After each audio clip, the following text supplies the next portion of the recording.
గురుభ్యో నమ. గురుర్బ్రహ్మ గురుర్విష్ణు గురుదేవో మహేశ్వర గురు సాక్షాత్ పరబ్రహ్మ తస్మై శ్రీ గురవే నమ. భక్తాదులందరికీ నమస్కారం తెలుపుతూ ఈరోజు వచ్చి వీడియో ఏంటంటే, కొంతమంది యూట్యూబ్లో అడిగారు, మరి ధ్యానం చేసే వాళ్ళకు కొన్ని జబ్బులు పోతాయా, రోగాలు నయమవుతాయా అని చెప్పటం వల్ల కొంచెం దీని గురించి కొంచెం క్లారిటీ ఇద్దాము ఈ వీడియోలో. అసలు ధ్యానం వల్ల ఏం పోతాయి, ఏ జబ్బులు పోతాయి, ఏ రోగాలు పోతాయి, ఈ ఈ వీడియోలో మనం తెలుసుకుందాము. ఎందుకంటే ధ్యానం వల్ల ఎలా పోతుంది, అసలు ధ్యానం అంటే ఏంటి, ఈ వీడియోలో మనం డిస్కషన్ చేసి మనం క్లుప్తంగా తెలుసుకుంటే కొంతవరకు వాళ్ళకు కూడా అవగాహన వచ్చి వాళ్ళు ప్రయత్నం చేస్తే కొన్ని ప్రాబ్లమ్స్ సాల్వ్ అవుతాయి శారీరకంగా అనే భావంతో ఈ వీడియో చేయటం జరుగుతుంది. ఇక్కడ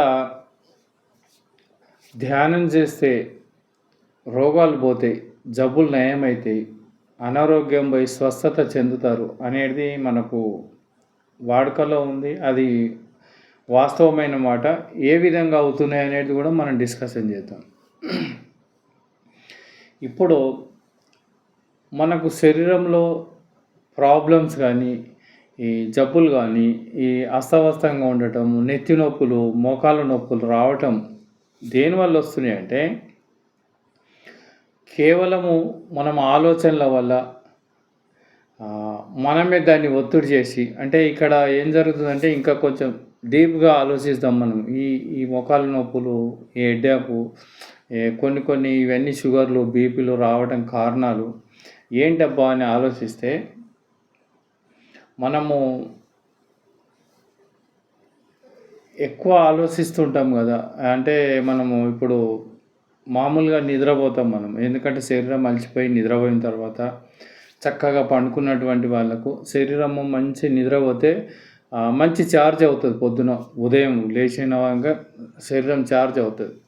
ఆ ఛార్జ్ ఏం చేస్తున్నామంటే మనము పొద్దు నుండి సాయంత్రం వరకు ఆ ఛార్జ్ని వాడుకోవాలి. ఏ విధంగా అంటే, మన సెల్ ఫోన్ ఛార్జ్ చేస్తే అది ఒక రోజు మొత్తం వాడుకోవాలి. యాక్చువల్గా ఒకరోజు కాదు, 2 రోజులు వాడుకునేంత కెపాసిటీ ఉంటుంది సెల్లో. కానీ మనం ఏం చేస్తాం, ఎక్కువ వీడియోలు ఆడి, గేమ్స్ ఆడి ఎప్పుడు చూస్తూ ఉంటే తొందరగా దిగిపోతుంటుంది. మళ్ళీ ఛార్జ్ పెట్టాలి, మళ్ళీ దిగిపోతుంటాయి. 2-3 గంటలు ఆడంగానే దిగిపోతుంటాయి పాయింట్స్, మళ్ళీ ఛార్జ్ పెడుతుండాలి. అదేవిధంగా మనము పండుకున్నటువంటి ఏదైతే నిద్రలో తందూరస్తీ అయిందో, ఛార్జ్ అయిందో బాడీ, అది సాయంత్రం వాళ్ళకు మళ్ళీ పండుకునేంత వరకు అది వాడుకోవాలి. వాస్తవానికి దాని రూల్ అది. మనం ఏం చేస్తున్నామంటే ఎగస్ట్రా తెలివితోటి, ఎగస్ట్రా అన్ని ఆలోచనలతోటి పొద్దున్న నుండి స్టార్ట్ చేసినాం, మేల్కైనప్పటి నుంచి స్టార్ట్ చేసినామంటే ఆలోచనలు స్టార్ట్ అవుతుంటాయి. ముఖం కడుక్కుంటుంటే కూడా ఇవాళ ఏం చేయాలి, ఇంకేం చేయాలి, ఎవరి దగ్గర పోవాలి, ఎలా మాట్లాడాలి, ఎలా అసత్యం పలకాలి, రకరకాల వీళ్ళంతా కూడా మనం డబ్బులు రాబట్టే అంటే ఎలా చేయాలి, ఇంట్లోనే స్టార్ట్ అవుతుంది అన్నట్టు. టిఫిన్ చేసేటప్పుడు ఆలోచనలు ఇవన్నీ కూడా ఇంకేదో కట్టాలి, అప్పు కట్టాలి, ఇవన్నీ కూడా బరువు మనము మనసులో పెట్టుకొని ఆలోచిస్తుంటే అది ఒత్తిడి కలిగి ఏమవుతుందంటే ఛార్జ్ ఎక్కువ లాగుతుంది అన్నట్టు. మనం పండుకున్నటువంటి ఛార్జ్ ఏదైతుందో బాడీకి అది ఎక్కువ లాగుతుంది అన్నట్టు. అది లాగి మళ్ళీ తినేటప్పుడు, ఇంకా పని చేసేటప్పుడు, బయట మాట్లాడేటప్పుడు అంతా అసత్యమే పలుకుతుంటాం. మనకు నచ్చినట్టే మాట్లాడుతుంటాము. ఎదుటోళ్ళకు అంతా ఆ ఫోన్ మాట్లాడుతుంటే కూడా ఏడున్నావు అంటే ఈడుండే వేరే చోటు ఉందా అంటాం. అంటే ప్రతిదీ అసత్యం పలుకుతూ ఒత్తిడి గురి అవుతూ, ఆలోచనలు రాగానే అయ్యో నేను అక్కడ అది కట్టాలి, ఇది కట్టాలి అనే బాధ మనసుకు ఒత్తిడి కల్పించేసేసి, పొయ్యి మీద నీళ్ళని పెడితే ఏ విధంగా ఉడుకుతుంటుందో, వేడి అవుతుంటుందో, మన మైండ్ని బరువు అయిపోయి అది పరిగెడుతూ ఉంటుంది అక్కడక్కడ. ఆ పరిగెట్టినప్పుడు ఏమవుతుందంటే ఆలోచన ఎక్కువైపోయి మన ఛార్జ్ అంతా దిగిపోతుంటుంది. ఏది రాత్రి పండుకున్నటువంటి ఛార్జ్ అది మధ్యాహ్నం సాయంత్రం లోపే అయిపోతుంది అన్నట్టు. ఎక్కువ తొందరగా వాడుకుంటున్నాం, ఎక్కువ ఒత్తిడి వేసి ఆలోచనలు చేసేసి బాగా దాన్ని రాపిడ్ చేసి తొందరగా అయిపోతుంది. అది సాయంత్రం వరకే అయిపోగానే ఇంకా మనకు ఇంకా 4-5 గంటలు అది ఉంది మనకు. కాకపోతే కొంచెమే మనకు ఉంది కాబట్టి అది ఏమవుతుంది, మన బాడీ ఛార్జ్ దిగిపోయింది కనుక అన్ని అవయవాలకు అందటం లేదు అది ఎనర్జీ. కనుక మనకు హెడేక్ రావటము అందటం లేదన్నట్టు. దానికి ఆ స్థిరత్వం లేక ఆ మానసిక ఒత్తిడితోటి హెడేక్ రావటం జరుగుతుంది. ఎందుకంటే ఎనర్జీ బాడీకి నిద్రపోయిన ఎనర్జీ లాస్ అయిపోయింది. మోకాళ్ళ నొప్పులు ఇవి మళ్ళా ఒత్తిడి, ఆలోచనలు సాయంత్రం కాగానే అబ్బో! నా హెడేక్ వస్తుంది. నేను టీ తాగుతా, ఇంకేవో అమృతాంజన్ రాసుకోవటం ఇలాంటివి చాలామంది పరిపాటిగా ఉంటారు ఇంట్ల. ఆడవాళ్ళకు గూడా చాలా మటుకు ఇవే ఆలోచనలతోటే ఎక్కువ హెడేక్ రావటం జరుగుతుంది. దాని తర్వాత అలా ప్రాబ్లమ్స్ వస్తుందన్నట్టు. ఇలా కంటిన్యూ ఏమవుతుంది, మానసిక ఒత్తిడి వల్ల అది మనసు అలా పరిగెడుతున్నప్పుడు ఏమవుతుందంటే, మనసు స్థిరత్వం లేక లోపట సూక్ష్మ శరీరం మీద ఎఫెక్ట్ పడుతుందన్నట్టు. ఎందుకంటే మనసుకు సంబంధించిందే సూక్ష్మ శరీరం ఉంటది. ఆ సూక్ష్మ శరీరం కూడా నల్ల దెబ్బలతో ఉంటుంది. మనమే తయారు చేసుకున్నాం. అమ్మో! ఎప్పుడు అలలాగా అలా ఆలోచనలు వస్తూనే అవి మంచి ఆలోచనలైతే పర్వాలేవు. ఇవన్నీ కూడా అవరోధం కలిగించే ఆలోచనలు, ఒత్తిడి కలిగించే ఆలోచనలు ఏవైనా కావాలి. పలానా జాగాలో ఇది చిట్టి కట్టాలి, లేకపోతే పలానాది ఇది ఇవి కట్టాలి, లేకపోతే కిరాయి కట్టాలి. సంథింగ్ ఏదో ఒక ఆలోచనలు మనసుకు ఎప్పుడూ అలలాగా అలా పడుతూ ఉన్నప్పుడు ఆ మనసు ఏమవుతుందంటే ఒత్తిడి పడి మన సూక్ష్మ శరీరము బ్లాక్ దెబ్బగా మారిపోతుంది. బ్లాక్ దెబ్బగా మారిపోయినప్పుడు ఏమవుతుందంటే అది దాంట్లో ఎనర్జీ లాస్ అయిపోయి అస్తవ్యస్తంగా ఉంటుందన్నట్టు. ఎందుకంటే ఇక్కడ మానసికంగా ఎనర్జీ లేదు, ఇటు శారీరకంగా కూడా ఎనర్జీ లాస్ అవుతుంది కనుక అది అనారోగ్యం గురి అవుతుంది. అప్పుడు అన్నీ షుగర్ కానీ, బీపీ కానీ, ఇంకా వేరే రోగాలు కానీ అటాక్ అయ్యే అవకాశం ఉంది. ఎందుకంటే శరీరం లోపట నిండుదనం ఉంటే అటాక్ కాదన్నట్టు. ఇప్పుడు అటాక్ అవుతుంది కాబట్టి చాలామందికి నడవలేని పరిస్థితి ఉంది. మోకాళ్ళ నొప్పులు, అన్ని జబ్బులు సాయంత్రం కాగానే వాళ్ళు నిద్రపోవటం లేదు. ఎన్నో టాబ్లెట్స్ వేసుకోవాల్సి వస్తుంది. షుగర్లు, బీపీలు ఇవన్నీ కూడా పరిపాటిగా జరుగుతున్నాయి కాబట్టి ఈ రోజుల్లో ఎక్కువ అది జరుగుతుంది. అది మానసిక ఒత్తిడి. పని తక్కువైంది, మైండ్ మీద ఎక్కువ ఆలోచనలు పడి నేను అనుకున్నట్టు జరగటం లేదు, నేను చెప్పినట్టు పిల్లలు వినటం లేదు, నా భర్త వినటం లేదు, నా భార్య వినటం లేదు. ఇలా రకరకాల ఆలోచనలు ఫీడ్ చేసుకొని అలా చక్రంలాగా తిరిగి అస్తవ్యస్తంగా మారిపోతున్నాడు. ఇప్పుడు ఇవన్నీ ఈ రకంగా చాలామంది ఇప్పుడు ప్రజలలో ఇదే రిలేషన్ జరుగుతుందన్నట్టు. ఇప్పుడు నేను చెప్పిన ప్రకారం ఇప్పుడు మనం ధ్యానం చేయటం వల్ల అంటే సరైన మార్గం, సరైన సద్గురు, సరైన అవగాహన మార్గం దొరికినప్పుడు సరిగ్గా ప్రయాణం చేస్తే, మనం చక్కగా ధ్యానం చేస్తే ఇక్కడ ఏమవుతుందంటే ఇవన్నీ మనకు అలజడాన్ని ఫీడ్ చేసినటువంటి గతంలోవి మన మనసుకు ఇప్పుడు ఆ ఆలోచనలు కూడా కొన్ని తగ్గిస్తూ ఉండాలి. మెల్లమెల్లగా అవుతుంటుంది, మనకు అలవాటు అయిపోతే. ఫస్ట్ మనం ధ్యానం చేస్తుంటే నిరంతరము మైండ్ పెట్టి ధ్యానం అంటే ఏంది చాలామంది అవగతం అవుతుంది. గింతే నిన్ను తెలుసుకో, నీ లోపలనే నువ్వు అంటే పదాలు ఈజీగా వాడుతారు కానీ చాలా కష్టమై ఉంది అది. ఎందుకంటే మన మనసులో నిరంతరము సముద్రంలో వచ్చిన అలలు వచ్చినట్టు మన మనసులో నిలకడ లేకుండా ఆలోచనలు వస్తూనే ఉన్నాయి. అవి అలజడ లేపుతున్నాయి, తుఫానుగా లేపుతున్నాయి. ఒక్క ఫోన్ వచ్చిందంటే మన మనసు విచిత్రం అయిపోయి వాడు అసలు ఆలోచన శక్తి కూడా కోల్పోయేటువంటి స్థితి లక్షణాలు కూడా చాలామందికి జరగటం జరుగుతుంది. కనుక ఇప్పుడు చాలా జాగ్రత్తగా మనం ధ్యానం చేస్తే, చక్కగా ధ్యానం చేసేటువంటి వాళ్ళు మనం గురువు ప్రకారంగా వచ్చిపోయే శ్వాసను గమనిస్తూ నిరంతరం అలా ఆలోచన లేకుండా మనం అలా చేస్తూ ఉంటే ఆలోచనలు వస్తే రాని, పోతే పోని, మనం అలా చూస్తూ ఉండాలి. మన శరీరం కదలకుండా నిశ్చలంగా మనం ధ్యాన స్థితిలో ఉన్నప్పుడు అది మెల్లమెల్ల కుదుట పడుతుంది. అంత ఈజీ అయిన పాయింట్ కాదు. మనం నేర్పవాలి. ఇప్పుడు జీవాత్మ కన్నా ఎరిగినచో అది మరవకను జపించునన్నా అన్నాడు. అంటే మనం ఎన్నో జన్మల నుండి దానికి ప్రపంచ వాసనలు నేర్పాము కనుక, అలజడకు సృష్టించేటువంటి మనం నేర్పినాం కనుక, అందులో సుఖం ఉందని ఆలోచన చేసినాం కనుక అది అలా తిరుగుతూ ఉంది.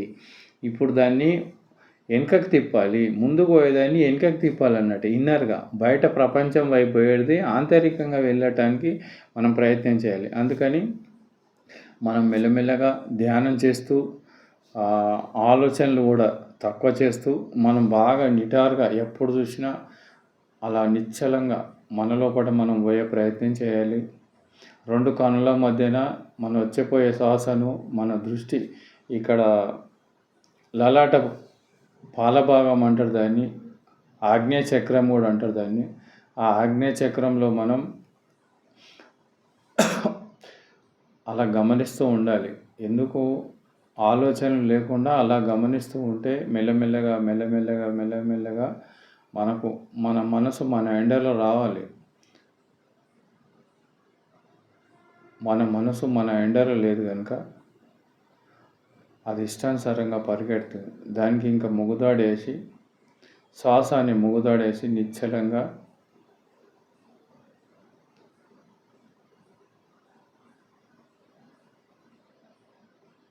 అలవాటు చేస్తూ ఉండాలి.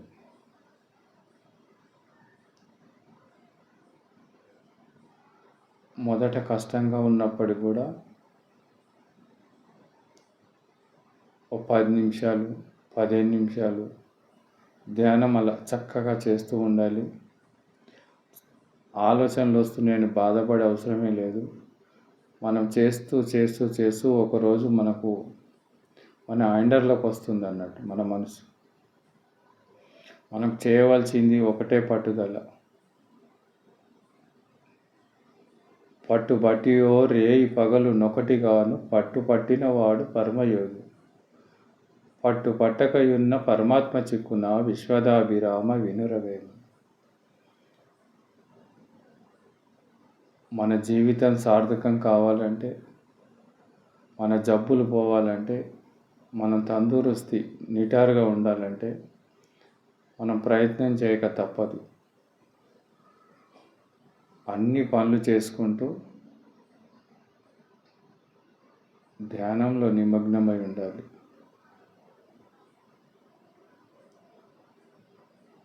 ఆలోచనలు తగ్గుతూ ఉంటే మెల్లమెల్లగా, తగ్గుతలేవనే బాధ అవసరం లేదు.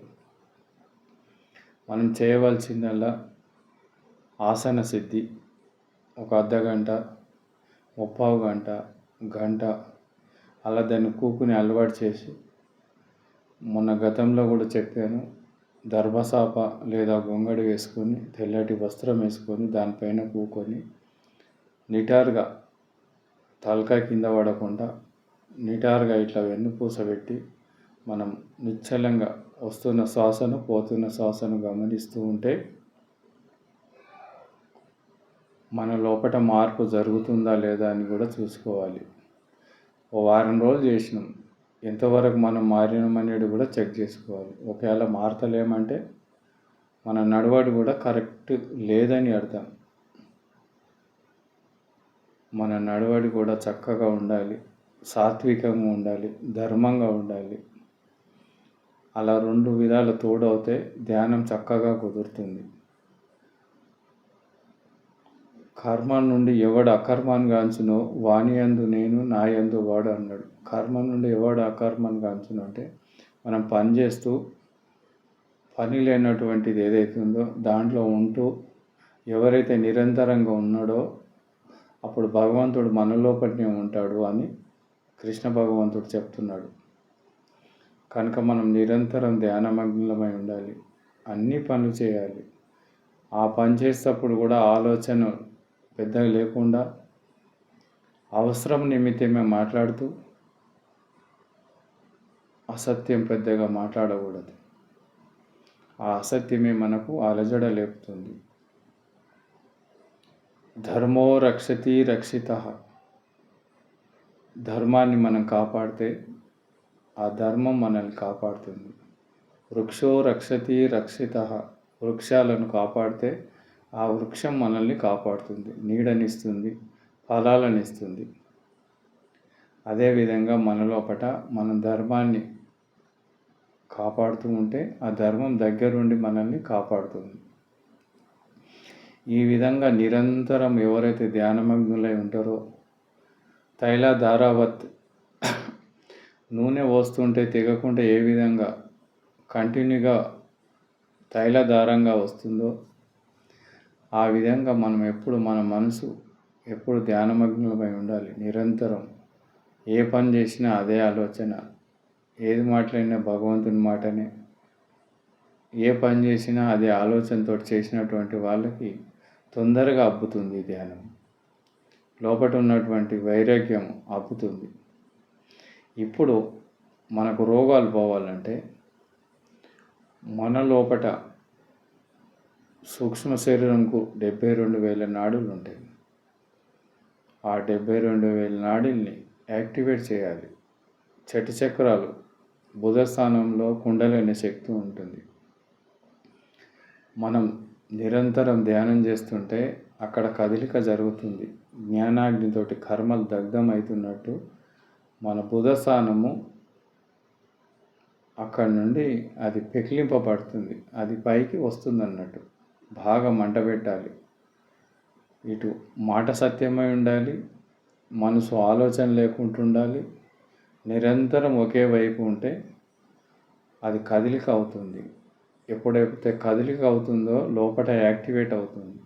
యాక్టివేట్ అయినప్పుడు ఈ నల్ల దెబ్బలు ఉన్నప్పుడే మనకి ఈ జబ్బులు రోగాలు అన్నీ రావటం జరుగుతుంది.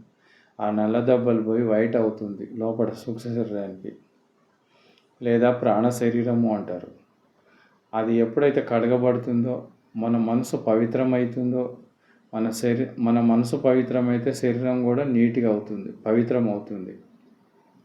ఎప్పుడైతే సూక్ష్మ శరీరము పాజిటివ్ ఎనర్జీ వస్తుందో 72,000 నాడులు యాక్టివేట్ అవుతున్నాయో అప్పుడు మనకు కొన్ని జబ్బులు పోవటం జరుగుతుంది.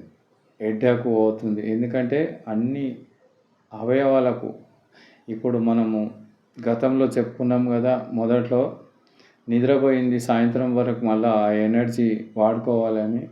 ఇప్పుడు మనం మాట్లాడినప్పటికి కూడా మనం ఎప్పుడు ధ్యానమగ్నులమై ఉంటున్నాము.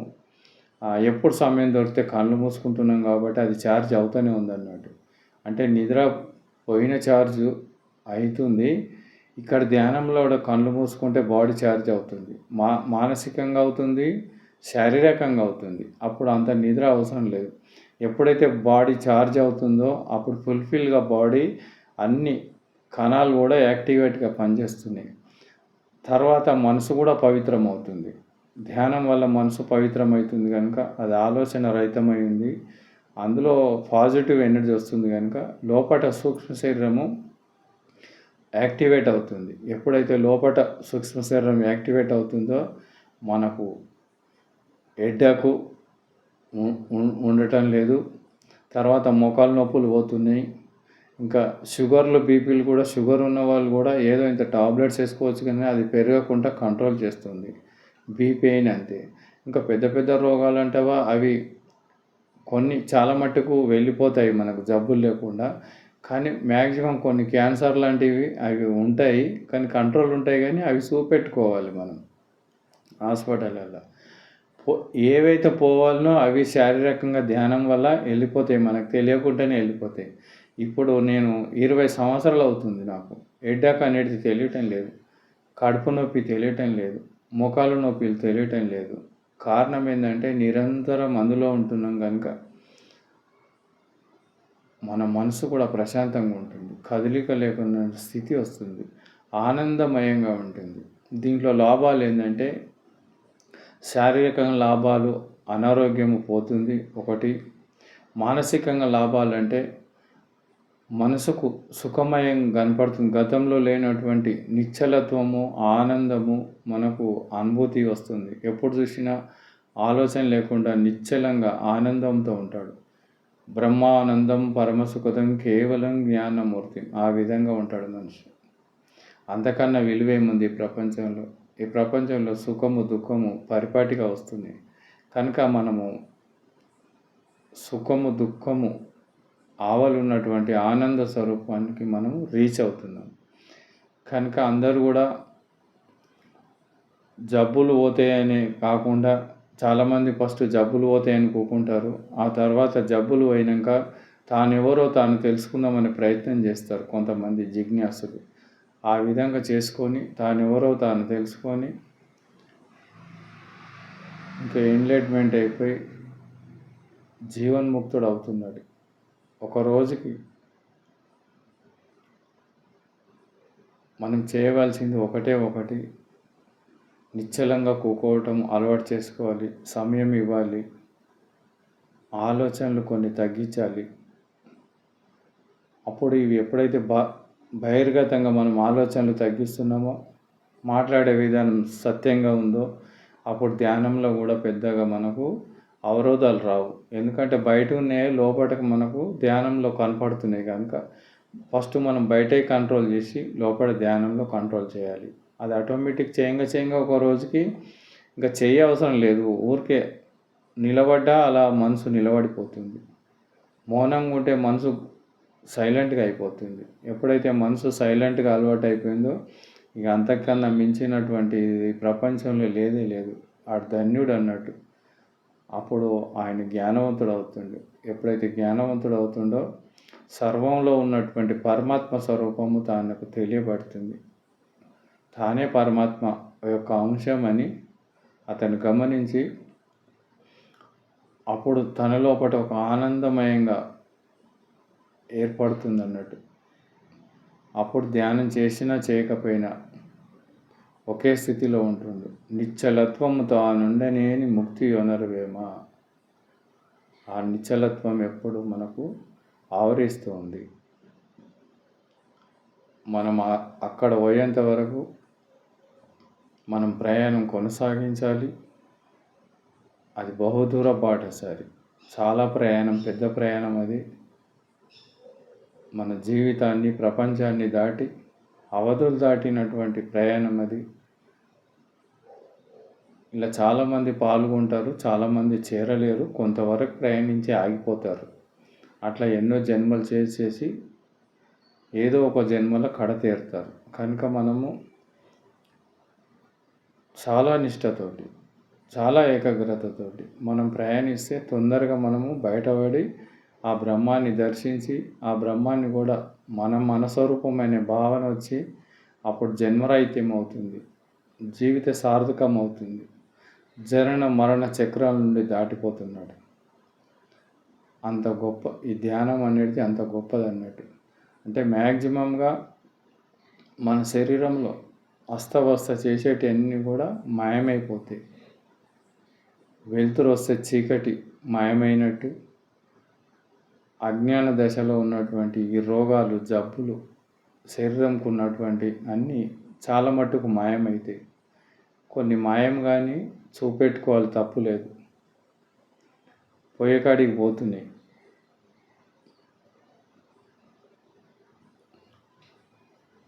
అందుకని ప్రతి ఒక్కరు కూడా మన జీవితాన్ని సార్థకం చేసుకుంటే బాగుంటుందని ఈ సందర్భం తెలుపుతూ నేను సెలవు తీసుకుంటున్నాను. జై గురుదత్త.